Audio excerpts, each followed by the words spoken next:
આપે અમારી જય શ્રી કૃષ્ણ ચેનલને સબસ્ક્રાઇબ ન કરી હોય તો જય શ્રી કૃષ્ણ ચેનલને સબસ્ક્રાઇબ કરી લો, જેથી કરીને આપને નવા નવા વિડીયો આવતા રહે અને આ વિડીયોને લાઈક અને શેર કરો. ચિંતા સંતાનહંતારો યદ પાદાંબુજે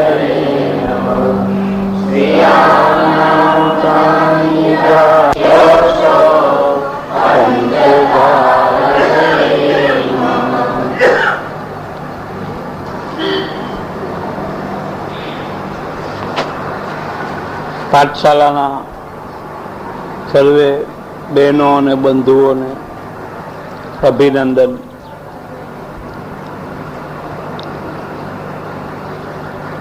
બીજો અધ્યાય ગીતાજીનો સાંખ્ય યોગ. બાલબોધની અંદર શ્રી મહાપ્રભુજીએ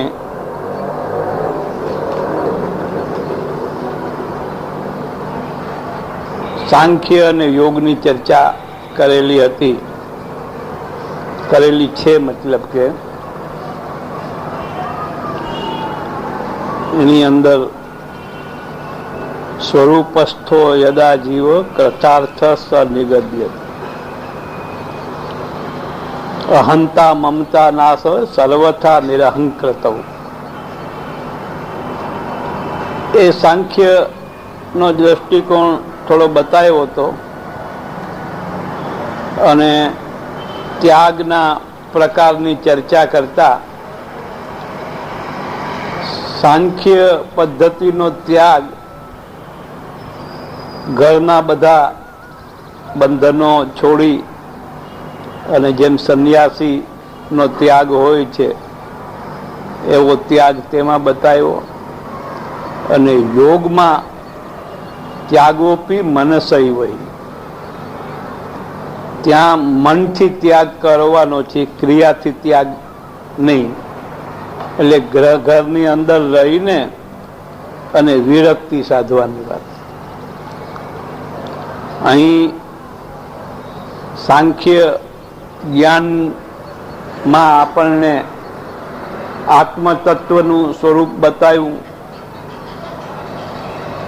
અને એ આત્મા પ્રાણી માત્રની ચેતના આત્માને લીધે છે. એટલે આત્મતત્વનું જ્ઞાન જો વ્યવહારની અંદર એ જ્ઞાનનો ઉપયોગ કરવાનો હોય તો વ્યવહારની અંદર આપણને ક્યારેક સુખ હોય, ક્યારેક દુઃખ હોય, ક્યારેક માન હોય, ક્યારેક અપમાન હોય. આવી સ્થિતિની અંદર આપણી બુદ્ધિનું બેલેન્સ કેવી રીતે રહે એનો ઉપાય આગળ ઉપર ભગવાન બુદ્ધિ યોગ બતાવીને કરી રહ્યા છે. બુદ્ધિ હોય પરંતુ બુદ્ધિનો યોગ ના હોય તો એ બુદ્ધિ વિપરીત વિચારો પણ બુદ્ધિ કરે છે. બુદ્ધિ યોગ ના કેળવો હોય તો મનુષ્યની બુદ્ધિની અંદર જુદા જુદા પેતરાઓ આવતા રહે છે કે આ કોઈને હેરાન કરવા માટે એક ઉપાય કર્યો, એમાં ના ફાવ્યા તો બીજો ઉપાય કરવો, એમાં ના ફાવ્યા તો ત્રીજો ઉપાય કરવો. એ એક પ્રકારની બુદ્ધિની જાળ બની જાય છે કે એ જાળમાં મનુષ્ય ઉલટાનો કોઈ નિર્ણય કરવાને બદલે ગલત નિર્ણય પણ કરી લે છે. બુદ્ધિનું કામ નિર્ણય કરવાનું. આપણે ઘણીવાર કંઈક નિર્ણય કરીએ પછી એનું પરિણામ ખોટું આવે ત્યારે આપણે કહીએ કે આ આપણે ખોટો નિર્ણય કર્યો, એવું થાય. એટલે બુદ્ધિયોગ કેળવવાની જે વાત છે એ ગીતાજીમાં પ્રારંભિક ઉપદેશની અંદર જ એટલે પ્રારંભિક ઉપદેશની અંદર જેમાં આપણે ત્યાં પ્રારંભિક અભ્યાસ શેનો હોય? અક્ષરનો અભ્યાસ હોય. ક ખ ગ ઘ, એકડો બગડો, આ જે બાલપોથીનું નોલેજ છે એ હોય છે. એમ જો ફિલોસોફીની દ્રષ્ટિએ વિચાર કરો તો ગીતાની અંદર આ બાલપોથીનું જ્ઞાન છે બીજા અધ્યાયમાં. એ હું ઘણી વાર કહી ચૂક્યો છું. તો એની અંદર બુદ્ધિયોગ નો વિચાર કરતા કરતા જેને બુદ્ધિયોગ સિદ્ધ થઈ ગયો છે અને પછી શાસ્ત્રોને વાંચે છે તો એમાંથી એને સિલસિલાબંધ જે ઉપયોગી જ્ઞાન છે એ જ્ઞાનનું સંપાદન, એડિટિંગ એની બુદ્ધિ કરવા માંડે છે. અને જો બુદ્ધિયોગ ના રસ્તે ન વિચારતા એમને જેમ આપણે છાપા અને મેગેઝિન વાંચીએ છીએ એવી રીતે ઉપનિષદ, ગીતા યા સોફા ઉપર સૂતા સૂતા થોડીક વાર ટાઈમ પાસ કરવાને માટે વાંચી લેતા હોઈએ તો એમાં કોઈ બુદ્ધિ નિર્ણય કરતી નથી. અથવા કોઈ આપણને કોઈ વાત ગમતી હોય તો બુદ્ધિ એને લગતું નિર્ણય કરવા માંડે. પણ ગીતામાં કયા સંદર્ભમાં ને માટે એ કહ્યું છે એ ન વિચારતા આપણા દિમાગમાં જે સંદર્ભ આવી ગયો હોય એ રીતે જ એનો વિચાર કરીએ છીએ. એટલે ભગવાન બુદ્ધિયોગ કેળવવાનું કહે છે કે બુદ્ધિયોગ કેવી રીતે કેળવાય. તો આપણે 45 થી 50 શ્લોક સુધી આપણે વિવેચન કરવામાં આવ્યું હતું. 50મા શ્લોકનો સામાન્ય અર્થ કહીને પ્રવચન પૂરો કર્યો હતો. આજે અહીંયાથી આપણે થોડું શરૂ કરીએ કે બુદ્ધિયુક્તો જહાતિહ ઉભે સુકૃત દુષ્કૃતે તસ્માદ યોગાય યુજ્યસ્વ યોગ કર્મસુ કૌશલમ. કે જે પુરુષ વ્યક્તિ સમત્વ રૂપ બુદ્ધિ જેને સિદ્ધ કરી લીધી છે, સમતાવાળી બુદ્ધિ, બેલેન્સ વાળી બુદ્ધિ, અને જેને પુણ્ય અને પાપ બંનેને આ લોકમાં ત્યજી દે છે, તેથી સમત્વ બુદ્ધિ યોગને માટે જ હે અર્જુન તું જોડાઈ જા. કર્મોમાં દક્ષતા અર્થાત કુશળતા એનું નામ જ યોગ છે. સાધારણ રીતે કર્મોમાં કુશળતા રાજનૈતિક દ્રષ્ટિએ જે છે એ કૂટનીતિક પદ્ધતિ જે છે એ અપનાવવામાં આવે છે. કે જેમ કે કોઈ પાર્ટીની અંદરથી કોઈ વ્યક્તિ ઉથલ પાથલ કરવા માંડે અને એને જો સાચવી લેવામાં ના આવે તો કદાચ સરકારનું પતન થઈ જાય, ત્યાં સુધી ઉપાધિ આવી જાય. તો એવા વ્યક્તિને સામ દામ દંડ ભેદથી સમજાવીને એને પાછો લઈ લેવો, આને અત્યારના યુગમાં કર્મની કુશળતા માનવામાં આવે છે. પરંતુ એ કર્મની કુશળતા જ કામ ચલાવવું છે. ઘણા એવા કોમ્પ્રોમાઇઝ આપણે જીવનમાં કરાવતા હોઈએ, કરતા હોઈએ છીએ, પણ એ કામ ચલાવ કોમ્પ્રોમાઇઝ છે, ટેમ્પરરી. વળી પાછળ ક્યારે કોલેપ્સ થઈ જાય, ક્યારે ભાંગી પડે એનું કઈ નક્કી નહીં. તો એ કર્મ શું કૌશલમ એ સેન્સમાં અહીં કહેવામાં નથી આવ્યું. અહીં કર્મની કુશળતા માટે કહે છે કે પાપ અને પુણ્યને ત્યજી દે છે. તો આપણને પ્રશ્ન થાય કે ભાઈ પાપ છોડવાની વાત તો બરાબર, પણ પુણ્ય છોડવાની વાત કહેવાનો મતલબ શું? પુણ્ય કાર્ય તો કરવાની પ્રેરણા કરે છે મહાપુરુષો. ગ્રંથો હોય, પુરાણો હોય કે શાસ્ત્રો હોય, પુણ્ય કાર્ય કરવાનું હંમેશા કહે છે.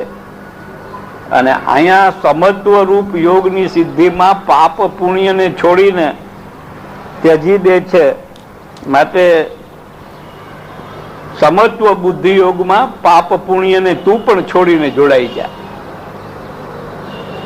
તો પુણ્ય છોડવાની વાત કહેવાનો મતલબ શું? સારું કાર્ય કરવા માટેનો નિષેધ નથી. સારું કાર્ય પુણ્ય કાર્ય કહેવાય અને જે ખરાબ કાર્ય છે એ પાપનું કર્મ કહેવાય. તો સારું કામ પણ છોડવાની જે વાત કરે છે એનો મતલબ એ થાય છે કે માણસ સારું કામ પણ કરે એ પણ સ્વાર્થને ખાતર કરતા હોય. ઘણા સારું દેખાડવા માટે કરતા હોય અથવા સારા કામનું ફળ અમને સારું મળશે એ માટે કરતા હોય. તો બેલેન્સ બુદ્ધિનો રહેતો નથી. સમત્વ યોગ સિદ્ધ નથી થઈ શકતો. પછી તમે કોઈ સારું કામ કરો અને પછી એને બદલામાં મને આ મળવું જોઈએ એવું વિચારીને કરો ને પછી ના મળે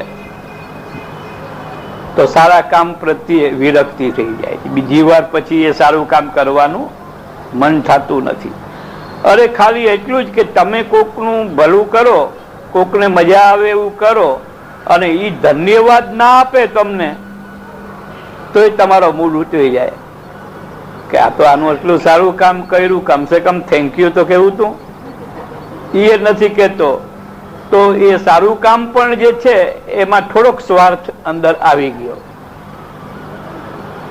બીજી વસ્તુ એ છે કે આ સમત્વ યોગ સાધન છે.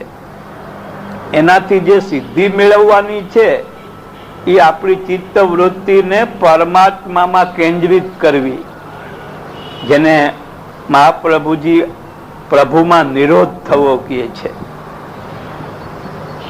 એ નિરોધ માટે ઉપયોગી થાય એ માટે આપણા જીવનની અંદર સારું નરસું અને એનો જે પ્રભાવ આપણા દિલ દિમાગ ઉપર પડે છે એનો એક બેલેન્સ થઈ જાય કે આપણે ધારીએ છીએ એમ થાય તો પણ બહુ આમ એમાં ડૂબી જાય અને જે મુખ્ય નિરોધ સિદ્ધ કરવાનો છે આત્મા પરમાત્મામાં એ તરફ લક્ષ્ય ના રહીએ અને કંઈક સારું પ્રાપ્ત થઈ જાય તો એની અંદર આપણે સુખની અંદર પાગલ બનીને એની અંદર લિપ્ત થઈ જતા હોઈએ છીએ. એટલે આ એના જેવું થાય છે કે એકવાર એક વ્યક્તિએ વિચાર કર્યો કે મોટા શહેરમાં જઈને અને કંઈક ધંધો કરી, અહીં નાના ગામડામાં તો કંઈ વળતું નથી. પછી કે પણ મૂડી તો જોઈએ ને, મોટા શહેરમાં જઈને ને મૂડી ના હોય તો ક્યાંથી થાય? તો મૂડી ઊભી કેમ કરવી? તો એને સારું ગાતા આવડતું.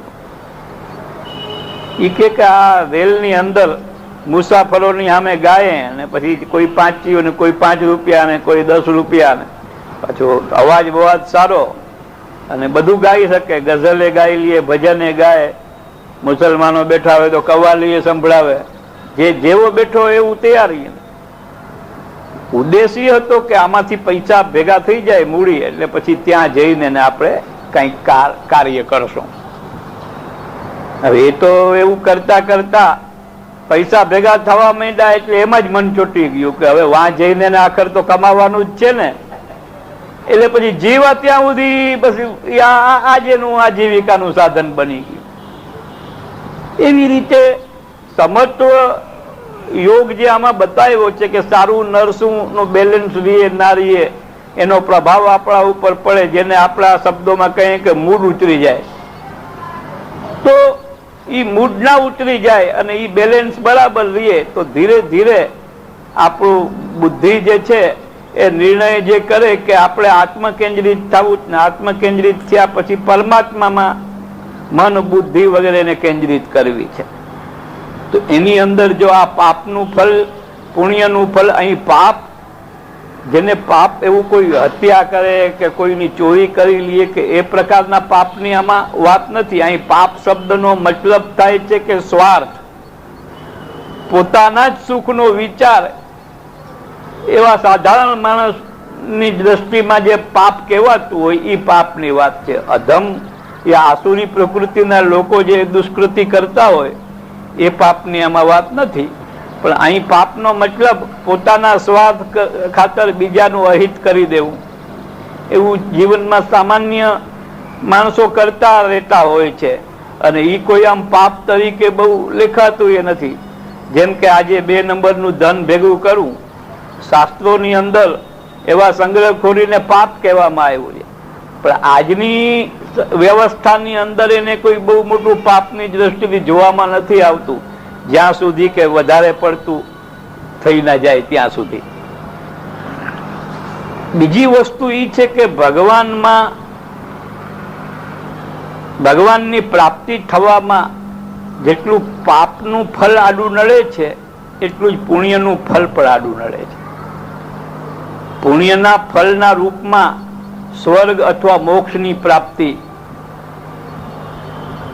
સાધારણ રીતે સકામ કર્મ હોય તો એ સકામ કર્મમાં વધારેમાં વધારે કામનાની પૂર્તિ સ્વર્ગની પ્રાપ્તિ, અને નિષ્કામ કર્મનું ફળ મોક્ષની પ્રાપ્તિ. મોક્ષ પણ અનેક પ્રકારના, એક આવાગમન છૂટી જાય જન્મ મરણનું, અને એક વૈકુંઠની અંદર સમાન લોકમાં રહેવાનું ફળ મળે, યા સુંદર રૂપની પ્રાપ્તિ થાય, યા કોઈ ઊંચું પદ મળે વૈકુંઠની અંદર. આ બધા પણ મોક્ષના જ પ્રકારો માનવામાં આવે છે, પણ એ બધા પ્રકારો સાક્ષાત પરમાનંદ રૂપ પુરુષોત્તમની પ્રાપ્તિમાં તો નડતર રૂપ જ છે. ચાહે સંસારિક વિષયોની કામના હોય કે ચાહે વૈકુંઠની અંદર મુક્તિ થાય એની પ્રાપ્તિની ઈચ્છા હોય, આ બધી કામનાઓ ભગવદ પ્રાપ્તિની અંદર આડી આવે છે, અને એ ક્યારેક ભક્તિની શક્તિથી એ નષ્ટ થાય છે કામનાઓના ફળ, અને ક્યારેક ભગવાનના પ્રમેય બળથી નષ્ટ થાય. 2 પ્રકાર. એક ભક્તિની શક્તિથી ભગવાન તરફ પહોંચ્યા અને પછી ભગવાન ભક્તિને લક્ષ્યમાં રાખી અને પાપ પુણ્યના ફળથી મુક્ત કરીને પોતાની પ્રાપ્તિ કરાવે ભક્તિની શક્તિથી. અને એક ભગવાન ભક્તિનો પણ આધાર ના લે, પોતાના પ્રમેય બળની શક્તિથી, જેને વિટો પાવર કહેવાય, એનાથી પણ પાપ પુણ્યના ફલોને ક્ષીણ કરી નાખે. એવું રાસપંચાધ્યાયની અંદર આવે છે કે ભગવાને જ્યારે કલનાદ કર્યો, કલનાદ એટલે અવ્યક્ત નાદ, એવો અવ્યક્ત નાદ કર્યો, તો એ નાદની ધ્વનિ સાંભળતા જ જે ગોપીઓને માટે ભગવાને નિમંત્રણ આપ્યું હતું અથવા આવાહન કરતા હતા, એ ગોપીઓ ઘરની અંદર જે પણ કઈ કાર્યમાં લાગેલી હતી બધું છોડીને ત્યાં ભગવાન પાસે પહોંચી ગઈ. પરંતુ અમુક ગોપીઓ એવી હતી કે જેને સુખદેવજી અંતરગ્રહ ગતા ગોપી કહે છે. એ અંતરગ્રહ ગતા ગોપીઓને એના પતિ પુત્રોએ રોકી. એને રોકી તો કે એક ક્ષણ માં એને 1 કરોડ વર્ષ સુધી નરકની યાતના ભોગવે ને દુઃખ થાય, 1 કરોડ વર્ષ સુધી એટલો દુઃખનો અનુભવ, પીડાનો અનુભવ એ ગોપીઓને 1 પલની અંદર થયો. અને પછી એમને આંખ વીંચી અને ધ્યાન કર્યું પીતાંબરધારી ભગવાન શ્રી કૃષ્ણનું, અને ધ્યાનની અંદર ભગવાનને આશ્લેષ કર્યો, ભેટા એમને. એ 1 ક્ષણ એને એટલા સુખનો અનુભવ થયો કે 1 કરોડ વર્ષ સુધી સ્વર્ગનું સુખ પ્રાપ્ત કરે એટલું સુખનો અનુભવ એને 1 પલની અંદર થઈ ગયો.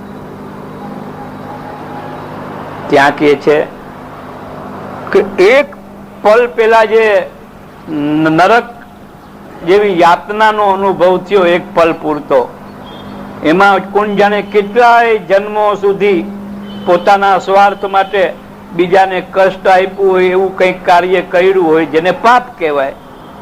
એ પાપના ફળ બધા 1 પલના દુઃખમાં, કારણ કે એ દુઃખ ભગવદ વિરહ સંબંધી હતું, એ ભગવદ વિરહ જન્ય દુઃખને લીધે 1 પલની અંદર જે દુઃખનો અનુભવ થયો, એ દુઃખની અંદર કરોડો વર્ષના પાપનું ફળ ક્ષીણ થઈ ગયું. અને એક પલ જે ભગવાનને ભેટવાનો જે આનંદ એમને ધ્યાનમાં પ્રાપ્ત થયો, ધ્યાન પ્રાપ્તા ચ્યુતાશ્લેષા નિવૃત્ત્યા ક્ષીણ મંગલા, તો પુણ્યના જેટલા ફલો હતા એ પણ ક્ષીણ થઈ ગયા. હવે પ્રભુની પ્રાપ્તિ માટે હવે જે કાંઈ નડતર હતી પાપની અને પુણ્યની એ દૂર થઈ ગઈ. તો એવી રીતે એ તો ભગવાનના પ્રમેય બળથી એ સિદ્ધિ એમને પ્રાપ્ત થઈ અને ભગવાનના કૃષ્ણના શ્રીઅંગમાં જ એનો લય થઈ ગયો. તો એ પ્રમેય બળથી એ સિદ્ધિ થઈ હતી. અને અહીં પોતાના સમત્વ બુદ્ધિ સિદ્ધ કરવા માટેનો જે સ્વાધ્યાય અભ્યાસ યા જે સાધના છે, એ સાધના જેણે કરી હોય એ પણ પોતાની સાધનાને બળે પાપ અને પુણ્ય થી પર અવસ્થાને પ્રાપ્ત થઈ ગયા હોય. અને એ સિદ્ધિની પ્રાપ્તિની જે સાધના છે એમાં સમત્વ યોગ સિદ્ધ કરવા માટેની એ સાધના છે. એનો ઉપાય ભગવાન બતાવી રહ્યા છે. આની પહેલાના શ્લોકમાં કહ્યું હતું કે સાધારણ તુચ્છ વસ્તુ મેળવવાની કામના એ લોકો કરે છે કે જેને આ ઉદાત્ત ફળની ગંધ નથી, કે આ ફળ મેળવનાર ભગવદીઓનો સંગ જેને નથી, એ જે બીજા બધા સંસારિક આસક્ત જીવો તુચ્છ ફળને માટે દોડાદોડી કરતા હોય ને અનેક પ્રકારની લાચારી અને તકલીફ સહન કરતા હોય, એ ભીડના ભેગા આ પણ જે છે એવા ગાડરિયા પ્રવાહમાં જોડાઈ અને એ પણ તુચ્છ ફળને માટે ફાંફા મારતા મારતા પોતાનું જન્મ અને જીવન બંનેને વેડફી નાખે છે.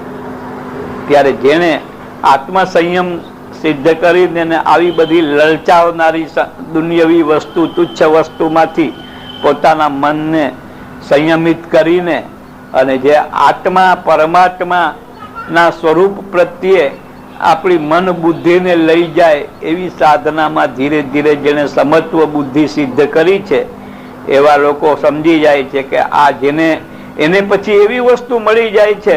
એને માટે ગીતામાં દાખલો આપ્યો કે જેની પાસે પૂર્ણ જલાશય સહેલાઈથી પ્રાપ્ત થતું હોય એ પછી નાના નાના ખાબોચિયામાંથી પાણી ભરવા જાય નહીં. એનું ઘર જ સુંદર મીઠા સરોવરના કિનારા ઉપર હોય, એ કાંઈ 2 કિલોમીટર દૂર ડંકીનું પાણીમાંથી પાણી સિંચવા ના જાય. એવી રીતે આવું સમત્વ બુદ્ધિ રૂપી જે યોગ જેને સિદ્ધ કર્યો છે એ પોતાના કર્તવ્ય કર્મને છોડી નથી દેતા. યુદ્ધ જેવું ઘોર કર્મ કરે છતાં પણ જો સમત્વ બુદ્ધિ તારી હોય, અર્જુનને કહે છે, તો યુદ્ધની અંદર એટલી હત્યાઓ થશે ને તો પણ તને પાપ નહીં લાગે.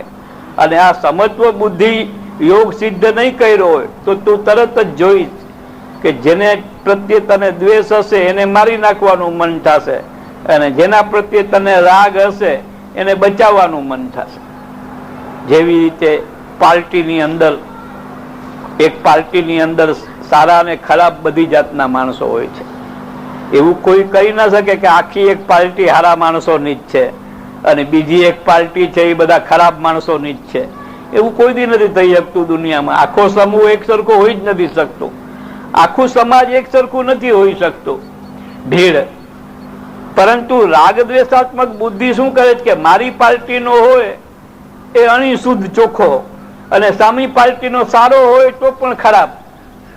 આ રાગ દ્વેષાત્મક વૃત્તિથી પર જેની ચિત્ત વૃત્તિ થઈ ગઈ હોય એ જ આ સાધના કરીને એને સમત્વ બુદ્ધિ સિદ્ધ કરી શકે છે.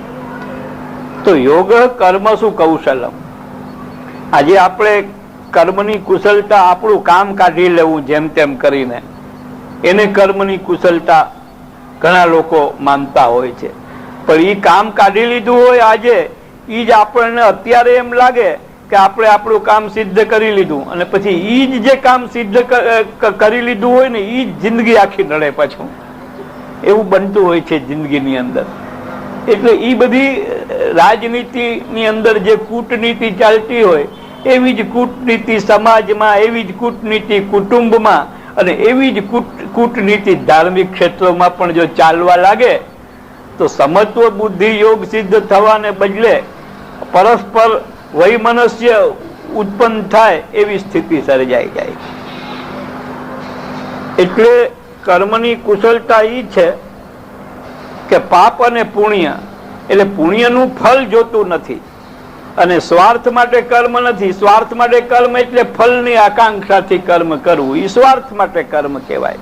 અને ફળની આકાંક્ષા છોડી અને પોતાનું કર્તવ્ય છે એમ માનીને કર્મ કરવું અને સ્વાર્થમાંથી મુક્તિ થઈ જાવી બુદ્ધિને અને મનને, એ રીતે પાપ અને પુણ્યથી પર બુદ્ધિની અવસ્થા થઈ જાય ત્યારે બુદ્ધિ આત્મકેન્દ્રિત બની શકે છે.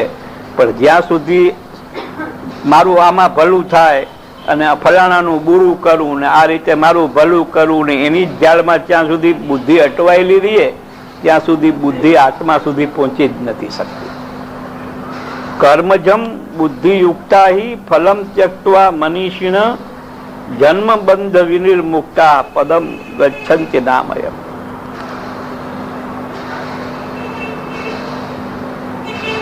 આવી સમબુદ્ધિયુક્ત જે જ્ઞાનીજનો છે એ કર્મજન્ય ફળને ત્યાગીને જન્મરૂપી બંધનથી મુક્ત થઈને અમૃતમય પરમ પદને પામે છે. અહીં જન્મરૂપી બંધનથી મુક્ત થઈને એમ કહ્યું એનો મતલબ જન્મથી મુક્ત થવું નહીં, પણ જન્મના બંધનથી મુક્ત થવાનું કહ્યું. જો જન્મ જ બંધન હોય તો બુદ્ધ ભગવાન નો સિદ્ધાંત છે, બુદ્ધની ફિલોસોફી છે, બુદ્ધિઝમની શૂન્યવાદમાં માને છે. એ કે દુઃખનું કારણ, તો કે દુઃખનું કારણ જન્મ જ છે. તો કેટલાક બુદ્ધના વિચારોથી પ્રભાવિત થઈને અને ગીતાને વાંચે છે. દાખલા તરીકે જે શંકરાચાર્યજીનો માયાવાદનો સિદ્ધાંત છે ને, એ સીધો નહીં તો આડકતરી રીતે બુદ્ધના સિદ્ધાંતોથી પ્રભાવિત છે. અને બુદ્ધનો જે શૂન્યવાદ છે એ કે છે કે બસ જન્મ થવો એ જ દુઃખનું કારણ છે, દુઃખ જ છે, જન્મ એ જ દુઃખ. જન્મ થવો ભૂતલ ઉપર એનું જ બીજું નામ દુઃખ અને દુઃખનું બીજું નામ જન્મ. તો જે બુદ્ધના વિચારોથી પ્રભાવિત હોય એ ગીતાના શ્લોક ઉપરથી પણ એવું કલ્પી લઈએ કે બસ જન્મ જ ના થવો જોઈએ, જન્મ જ દુઃખરૂપ છે. તો પછી જન્મ મહાપુરુષોના થાય છે એનું શું? જો જન્મ જ દુઃખનું કારણ રૂપ હોય તો મહાપુરુષોનો જન્મ દુઃખનું કારણ છે એવું તો આપણી બુદ્ધિ કોઈ દી કલ્પી નહીં શકે. અને મહાપુરુષો તો ઠીક, પણ ભગવાન પોતે કહે છે કે સંભવામી યુગે યુગે, એકવાર નહીં દરેક યુગમાં ભગવાન જ્યારે જન્મ લેવાની વાત કરે છે તો જન્મ દુઃખરૂપ નથી, પણ બંધનયુક્ત જન્મ દુઃખરૂપ છે એમ સમજવું. તો મહાપુરુષોનો જે જન્મ થાય છે, એક તો જન્મ થવો કર્મ વાસનાને કારણે કે આ જન્મની અંદર કંઈક કર્મ કર્યા અને ઈચ્છા કરી કે આ કર્મથી મને આ વસ્તુ મળવી જોઈએ અને એ વસ્તુ ના મળી અને માણસનું મૃત્યુ થઈ જાય તો મૃત્યુ સમયે વસવસો રહી જાય કે અરે આ વસ્તુ માટે મેં કેટલા બધા પ્રયત્નો કર્યા પડી મળ્યું નહીં. તો એના માટે થઈને બીજો જન્મ એ વાસનાની પૂર્તિને માટે લેવો પડે. એવા જે જન્મો જે થાય છે એ જન્મની અંદર માણસ બંધનનો જ અનુભવ કરે છે. કારણ કે પછી જેમ જેમ વાસનાથી જન્મ વધતો જાય એમ એમ તમોગુણ વધતો જાય છે. જેમ કે આ જન્મની અંદર થોડો તમોગુણ હતો, કર્મ વાસનાને કારણે બીજો જન્મ મળે તો એમાં જે 25% તમોગુણનો સ્વભાવ હતો એ 50% બીજા જન્મમાં થઈ જાય. ત્રીજો જન્મ થાય તો 100% થઈ જાય. એમ કરતા કરતા એક પ્રકારની આસુરી વૃત્તિ જ વધારે અને વધારે મજબૂત થતી જાય છે. એટલે જન્મ લેવો એ દુઃખરૂપ યા પીડાનું કારણ નથી, પરંતુ આવો બંધન કર્મ વાસનાના બંધનથી જ્યારે જન્મ માણસ લે છે તો પછી એ જન્મની અંદર એને વિટંબણા અને બંધનનો જ અનુભવ થતો રહે છે. એટલે જે મનીષીણ છે, એટલે જે બુદ્ધિમાન છે, બુદ્ધિમાન એટલે જેને શાસ્ત્રોનો અભ્યાસ કરી અને પોતાની બુદ્ધિથી ચિંતન મનન કરી અને એક આત્મ સંયમ જેને કેળવો છે, એવા લોકો જે છે એને કદાચ જન્મ પણ થાય તો એ ભગવાનનો જે સંસાર સંચાલન જે છે એની અંદર ઉપયોગી થવા માટે, ભગવદ કાર્યની અંદર ભાગ લેવા માટે એનો જન્મ થાય છે, નહીં કે પોતાની વાસનાની પૂર્તિને માટે. વિષય જે છે એ વિષય, સબ્જેક્ટ ઓબ્જેક્ટ જે છે, ઓબ્જેક્ટ એ બધું ઈશ્વર જ છે, પણ એ ઓબ્જેક્ટમાં મારા તારાની રાગ દ્વેષની જે લાગણી એની સાથે ચોટે છે એ માયાજન્ય છે. એટલે મહાપ્રભુજીએ કહ્યું કે વિષયો ભગવાન, જે કોઈ ઓબ્જેક્ટ આપણા હાથમાં આવે છે એ તો ભગવાનનું જ સદરૂપ છે. જળ પદાર્થો જેટલા જગતની અંદર છે ને આપણે ઉપયોગમાં લઈએ છીએ એ તો ભગવાનનું જ રૂપ છે, પરંતુ એની સાથે વિષયતા લાગેલી છે. વિષય અને વિષયતા આ બે શબ્દને જુદા પાડીને આપણને સમજાયું છે. વિષયતા એટલે એની પાછળ રહેલી વાસના, અને વિષય એટલે વસ્તુ, ઓબ્જેક્ટ. એ ઓબ્જેક્ટ તો ભગવાનનું જ સદરૂપ છે. વિષયો ભગવાન, વિષયતા માયાજન. આ ભેદ અહીં ગીતાની અંદર પણ એ બતાવ્યો છે કે જન્મ લેવો એ દુઃખરૂપ નથી. ભગવદ ભક્તો જે જન્મ થાય છે અને જીવન જીવે છે એમાં ક્યાંય પણ બંધનનો અનુભવ નથી કરતા. બંધનનો અનુભવ ક્યારે જીવનની